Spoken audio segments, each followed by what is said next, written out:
কনসার্টের আড়ালে দেহ ব্যবসার জাল ছড়িয়েছিলেন তাপস।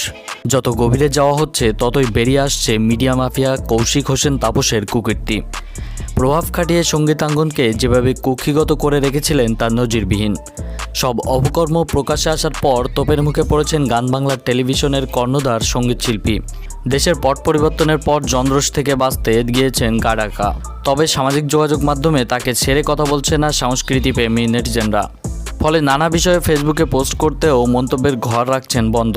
এক তদন্ত প্রতিবেদনে উঠে এসেছে তাপসের অপকর্মের চাঞ্চল্যকর তথ্য, যেখানে কেঁচো করতে গিয়েই একের পর এক সাপ বেরিয়ে আসছে। শেখ হাসিনার সাবেক উপপ্রেস সচিব আশরাফুল আলম খোকনের প্রশ্রয়ে দেহ ব্যবসার জাল বিস্তার করেছিলেন। কর ফাঁকি দিয়ে গান বাংলার নাম করে ইউক্রেন থেকে নারী এনে বিভিন্ন সরকারি বেসরকারি আন্তর্জাতিক সংস্থার উচ্চপদস্থ কর্মকর্তাদের মনোরঞ্জনের জন্য পাঠাতেন। শাহজালাল আন্তর্জাতিক বিমানবন্দরে দুইবার দেশটির কয়েকজন নারীকে আটক দিয়েছিলেন পুলিশ। তখন খোকনকে ফোন করে ইমিগ্রেশন করিয়ে নেন। তাপসের সঙ্গে আর্থিক খাতের মাফিয়া সালমান এফ.আর. রহমানের সুসম্পর্ক ছিল। তার ফেসবুকে টু মারলেই দুজনের হাস্যোজ্জ্বল ছবিও চোখে পড়বে।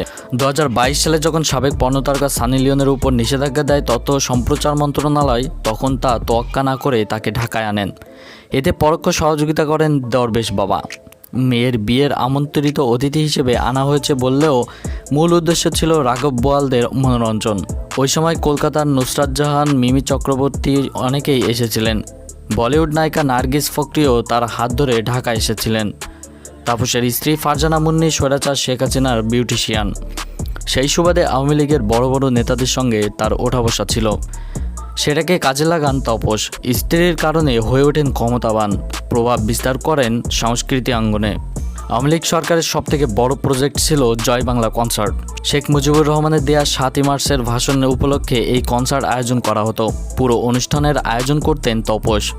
এ থেকে কোটি কোটি টাকা ঘরে তোলেন তিনি। সূত্র বলছে শিল্পীদের জন্য বরাদ্দকৃত অর্থের বড় অংশ নিজের পকেটে ভরতেন। তো ভিউয়ার্স, আমাদের আজকের আয়োজন এই পর্যন্ত। এই ভিডিওটি ভালো লাগলে পেজে একটি ফলো দিয়ে পাশে থাকুন। ধন্যবাদ।